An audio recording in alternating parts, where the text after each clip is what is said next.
Soy Patricio Contreras y te doy la bienvenida a Ojo en Tinta. El año 2011 el escritor Daniel Hidalgo publicó Canciones Punk para señoritas autodestructivas, un volumen de cuentos que escribía con crudeza la otra cara de Valparaíso. En esas páginas se leían historias de amores perversos, violencia infantil y atracos desesperados e inconclusos. Ahora, a través de Editorial Estruendo Mudo, aparece una nueva edición con 3 relatos nuevos.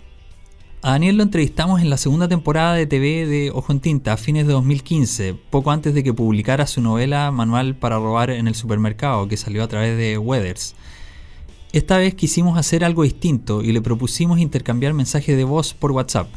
Con calma, sin apuro. Este fue el resultado.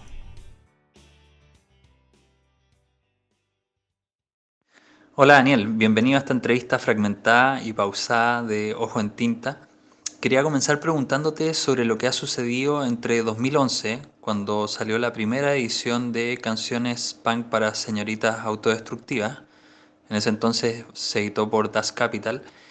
Y ahora el 2017 que se publica esta reedición por Estruendo Mudo. ¿Cómo te sentiste tú al volver a los cuentos, al tener que volver a leerlos y revisarlos?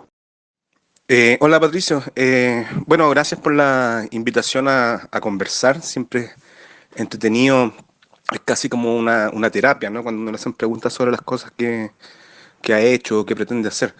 Me confieso completamente lejano a este sistema del WhatsApp, ¿no? De los mensajes, porque no, lo más probable es que se vayan a escuchar ruidos entre medio, soy como lo más parecido a una mamá mandando mensajes de audio.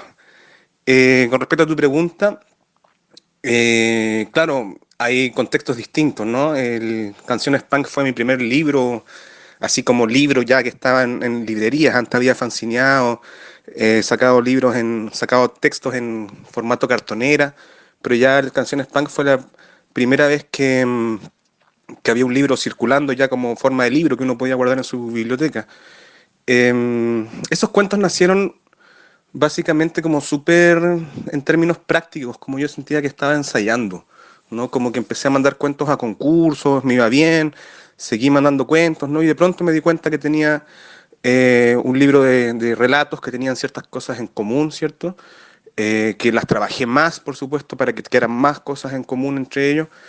Y la verdad que yo nunca he dejado de escribir cuentos. Me vi de alguna forma forzado tanto por las expectativas como por la inquietud propia de escribir una novela, pero los cuentos siempre han estado ahí. Y de hecho eh, fue muy grato revisar nuevamente los cuentos. Obviamente uno se enfrenta contra la distancia de la edad, ¿no? Como creo que nunca voy a escribir cuentos con tanta fuerza, tanta rabia y ser tan cara de raja como lo fui en ese momento, ¿no? Como hay cosas que no volvería a escribir digamos, por la madurez más que por el conservadurismo que sí lo involucra alcanzar cierta madurez. La verdad que ha sido bien gratificante.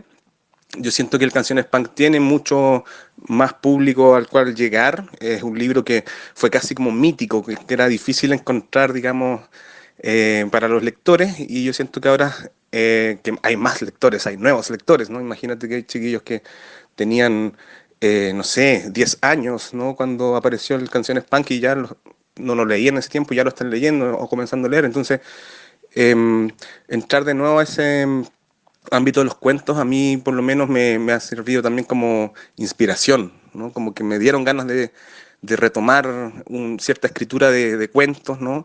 Y de hecho desde que empecé a revisar no he parado de escribir cuentos, justamente.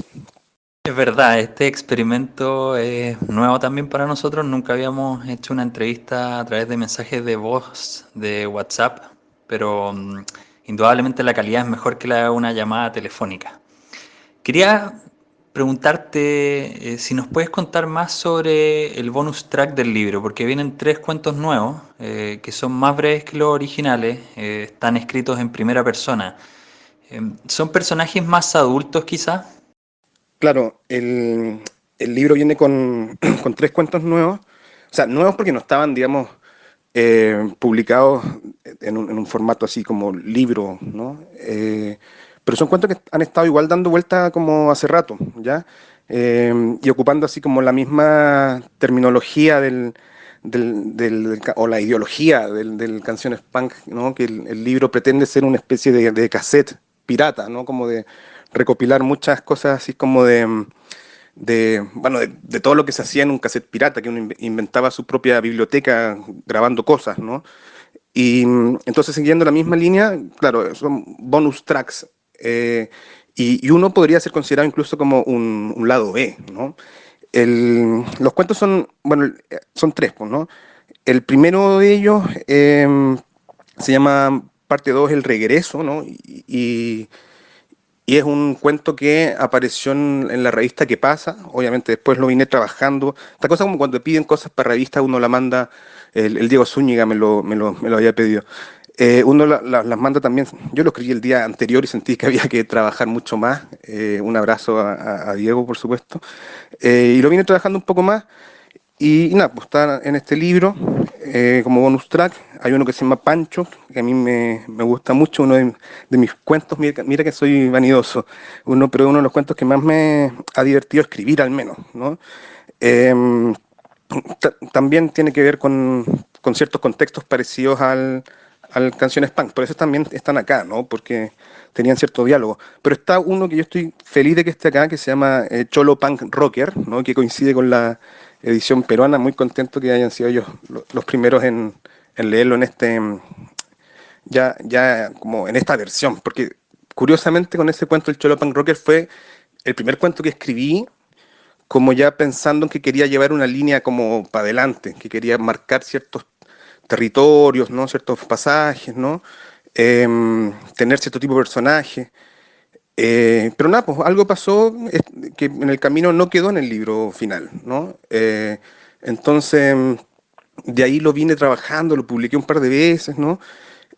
Fueron llegando muchas cosas, es un cuento que siento como lo trabajé tantos años, ¿no?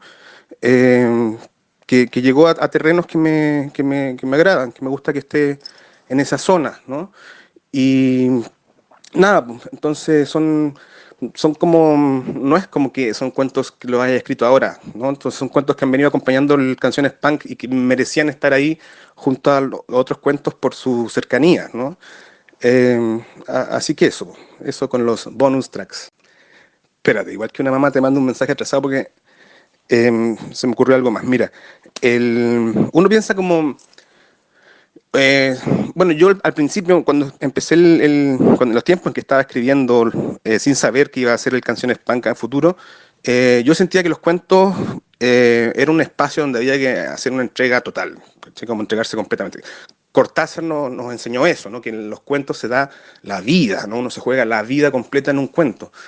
Eh, que es una forma, digamos, de hacer cuentos que a mí me interesa mucho, me gusta, ¿no? Me gustan los excesos, me gusta que un cuento me llene la cabeza de información, eh, pero también ahora sí, y aquí coincide a lo mejor más con la edición de estos últimos tres cuentos, ¿no? De estos bonus tracks, que yo siento también que eh, el silencio es muy importante, ¿no? Entonces, Juan Luis Martínez, pues, ¿no? Como llegar a esa idea de... Juan Luis Martínez nos enseñó demasiado sobre el tema del silencio, ¿no? Y la literatura, ¿no? También nos hizo cuestionar el tema de la literatura, ¿no? Y además nos hizo cuestionar muchas cosas con respecto a la autoría, ¿no? Entonces, a mí me interesa ese terreno, ¿no? Entonces yo ahora, si me decís como ahora trabajo de forma distinta de cómo trabajaba hace 8 o 9 o 10 años atrás, ¿no? Eh, Antes yo me rompía completo haciendo cuentos, en cambio ahora yo puedo, ¿no? Voy cortando, voy lijando, voy sacando cosas, ¿no? Entonces también el tiempo me ha permitido dedicarme más a eso, ¿no? Me gusta ese trabajo casi como de joyería de los cuentos. Genial, genial esa respuesta en dos partes. Eh, este formato nos permite hacer ese tipo de cosas que quizás en una entrevista grabada en vivo no habríamos podido tener. Quería referirme al epílogo de esta reedición. El epílogo está firmado por el peruano Martín Roldán Ruiz, y quería citar una frase que él dice a propósito de los cuentos de Canciones Punk. Dice así: cada uno de estos cuentos despide ese espíritu marginal que se asocia al punk, pero que no sea exclusivo de él. Son historias que nos remiten a décadas pasadas, porque ahora la juventud marginal no está muy metida en el punk o las variantes extremas del rock. Y ahí cierra la cita.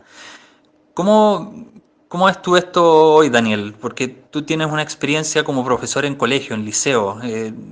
¿Qué pasa con la juventud hoy? ¿Cómo crees que ha ido cambiando en relación al 2011 o los años anteriores cuando estás escribiendo los cuentos y ahora que los has reescrito? ¿Cómo ves el fenómeno de la juventud marginal?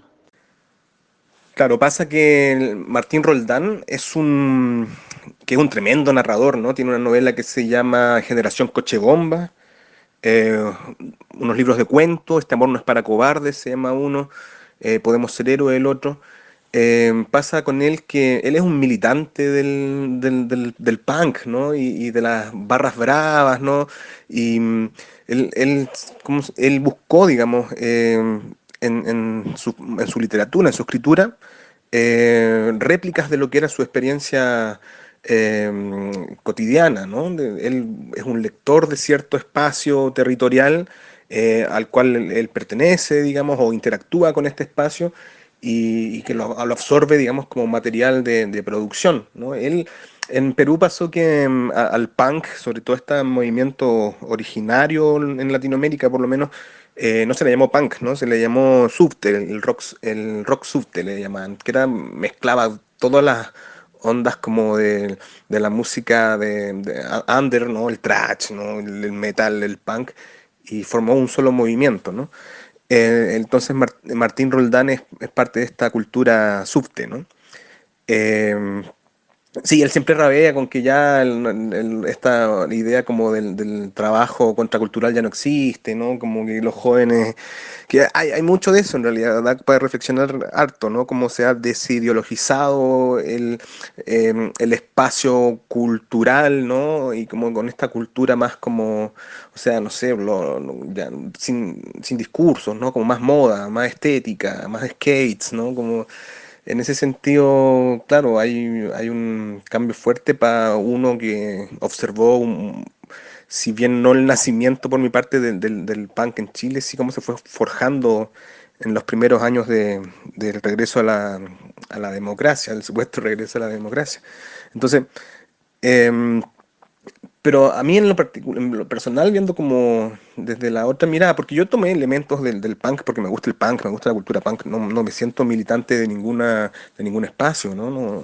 No me interesa transformarme en cura de ninguna estética ni ideología, ¿no? Lo que menos quiero es eso. Entonces, yo tomé elementos para hacer este primer libro, ¿no? De la cultura punk, del movimiento punk, pero con mis experiencias, digamos, de la provincia, ¿no?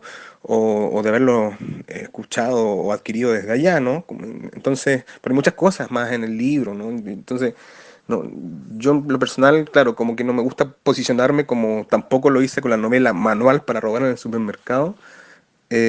Tampoco traté de hacer una defensa, digamos, ni una justificación política al hecho de robar. Son elementos que uno va tomando, ¿no?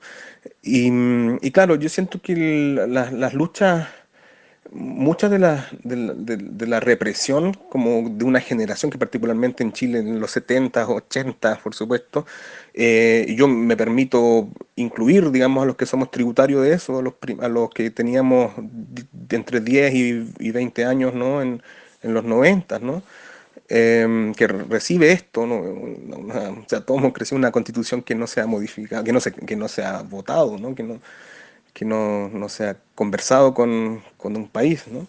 Entonces, claro, los movimientos juveniles como más actuales parecieran, o los jóvenes en general, tener otro tipo de relación con la cultura. Ahora, hay muchas luchas que se han ganado, ¿no? Como el tema de la diversidad sexual, no es tema para los cabros más jóvenes, ¿no?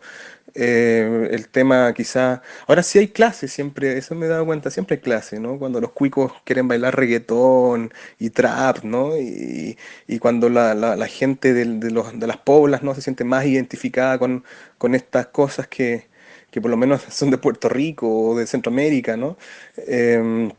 la bachata, ¿no? Entonces, a mí me parece que son movimientos igualmente culturales en ese sentido, ¿no? Como que buscan pertenencia, buscan acceder a él. A mí me gustaba más la otra onda, ¿no? Me gustaba más el rock, pero el rock parece que lleva muchos años muerto. Está buena esa frase, el rock parece que lleva muchos años muerto. Está como para título de prólogo o quizás de alguna futura publicación que hay en el tintero.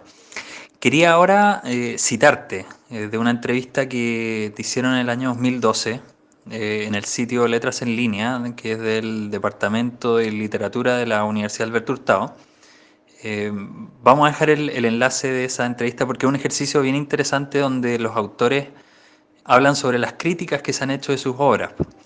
Y en ese entonces tú mencionaste que Canciones Punk era, y acá te cito, un escáner de la derrota en todos los sentidos, especialmente social. Cierre de cita. Y eso es algo que me imagino también se extiende a Manual para robar en el supermercado.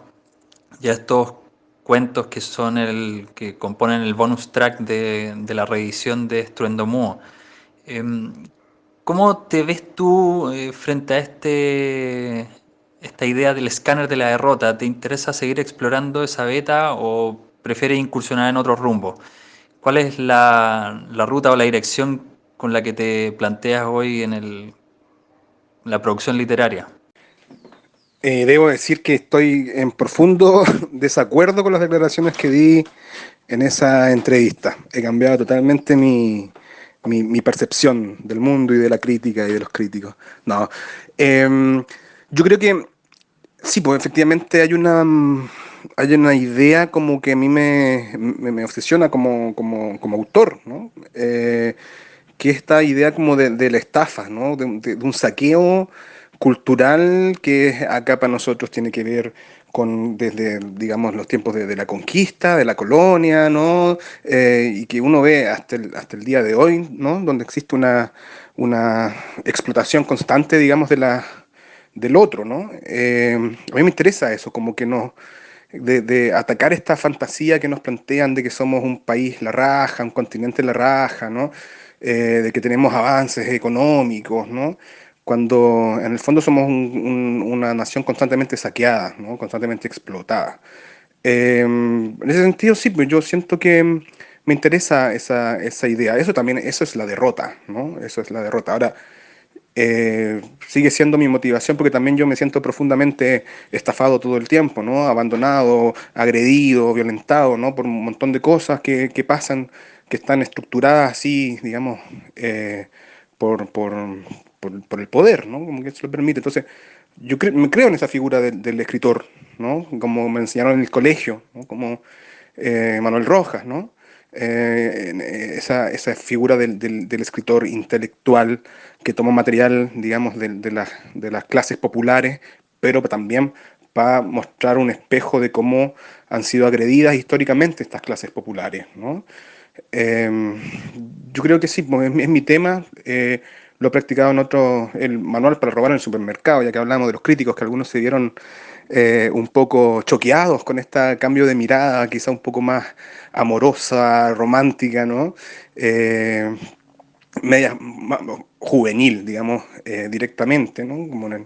Porque trataba de personajes juveniles. Yo creo que también habla de eso, ¿no? De la historia del fracaso. A mí me interesaba abordar esta idea del dolor producido por el fracaso en distintas aristas, distintos ámbitos, ¿no? Entonces ahí está la parte social, la parte sentimental, las construcciones del sujeto, ¿no? De lo heterosexual, de lo homosexual, no sé, de la construcción del ciudadano sudamericano, del chileno, de provincia, como que me interesan ese tipo de, mm, de intervenciones de una maquinaria sobre la gente, ¿no? Entonces, sí, yo creo que sigue siendo el libro una mirada que es acorde a lo que me interesa como producción narrativa.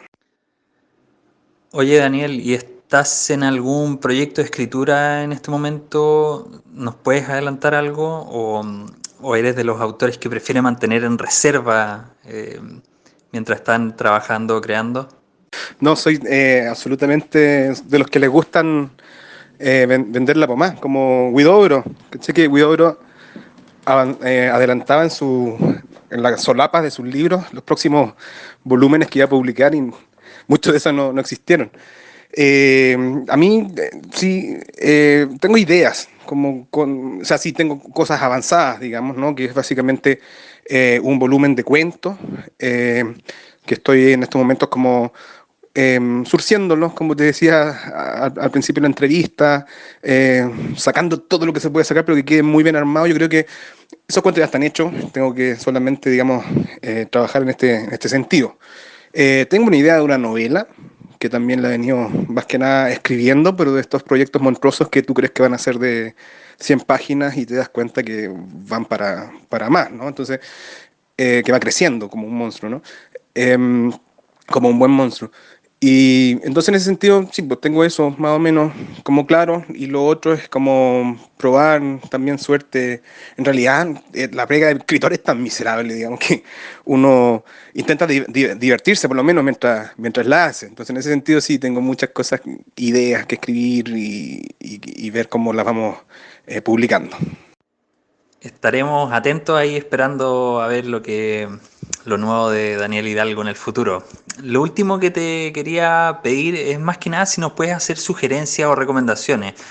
Si nos puedes contar qué cosas estás leyendo o qué texto reciente te haya llamado la atención, algo en Chile, algo afuera, latinoamericano, o algo nuevo, o algún clásico. Ahí cuéntanos tú, libre elección, pensando en personas que están escuchando, que les gusta lo que tú escribes, pero también les interesaría saber qué estás leyendo.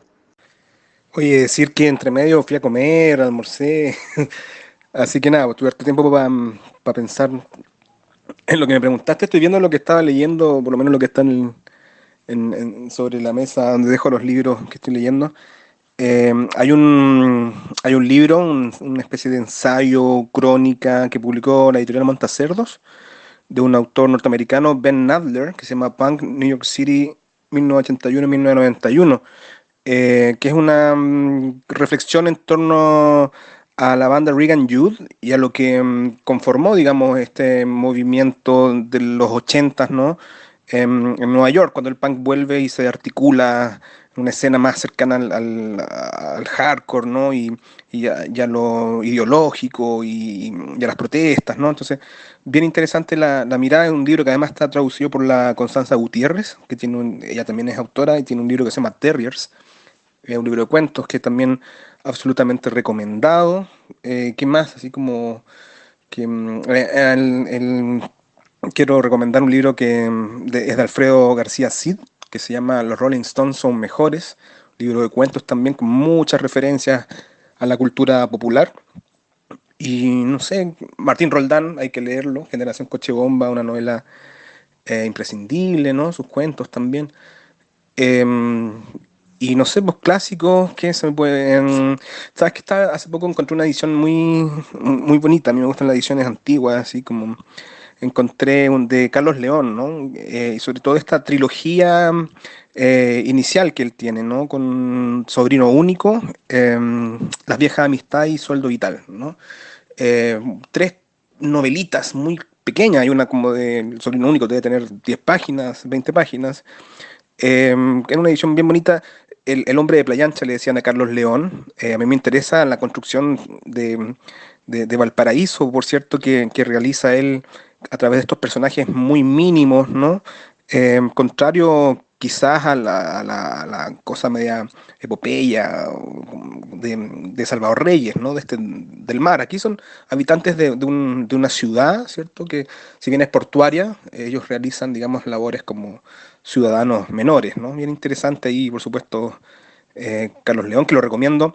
Hay unas recopilaciones como de los 90, 80, no sé, incluso de los 2000, como Alfaguara, pero no, a la mierda Alfaguara, yo recomiendo ir a buscar a Carlos León en sus ediciones clásicas, las zigzag, ¿no? Como estos libros joyitas con aromas, ¿no? Con colores, así que nada, pues eso, muchas gracias, yo estoy feliz, me gustó esta conversa, me permitió ir trabajando mientras íbamos conversando, así que nada, pues aguante, por supuesto, eh, o- o- o- ahí al final la cagué, pues. Se me soltó el dedo. Aguanto Ojo en Tinta, gracias siempre por estar ahí pendiente con el humilde trabajo que uno pueda ir realizando. Así que nada, pues un abrazo para todos. Daniel Hidalgo, muchas gracias por tu tiempo. Esta es una entrevista experimental, vamos a ver qué es lo que sale. Solo como curiosidad, ¿dónde estuviste mientras ibas respondiendo? Con esto finalizamos, respóndenos libremente y seguimos en contacto. Me resistí a la idea de hablar desde el baño, ¿no? Pero partimos en mi pieza, bajé luego a la oficina que tengo donde trabajo, y luego nada, fui a darme unas vueltas por el barrio. Yo cuando llegué de Valparaíso me fui a vivir ahí cerca de Las Tarrias, lo cual me terminó un poco superando y me vine un poco más dentro de Santiago Centro a su propia periferia, ¿no? Entonces estoy por acá por el sector de Franklin en una casa y nada, me encanta el barrio y buscar lugares donde comer. Yo soy vegetariano además, entonces como siempre es una alegría encontrar un buen lugar que tenga una buena opción sin carne. Así que eso ha sido una entrevista bien caminada y recorrida, bien íntima también.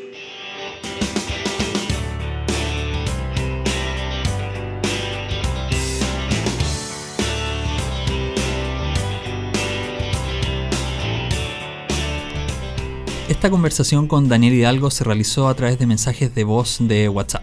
El primer mensaje se envió a las 1:18 de la tarde del lunes 16 de octubre de 2017. El último a las 6 de la tarde en punto. Si te gustó esta entrevista, compártela. Si quieres, nos puedes seguir en redes sociales. Estamos en Twitter, Facebook e Instagram con el mismo nombre, Ojo en Tinta. También puedes revisar nuestro sitio web, ojoentinta.com, donde publicamos reseñas, entrevistas y otros temas relacionados. Eso ha sido todo, saludos y buenas lecturas.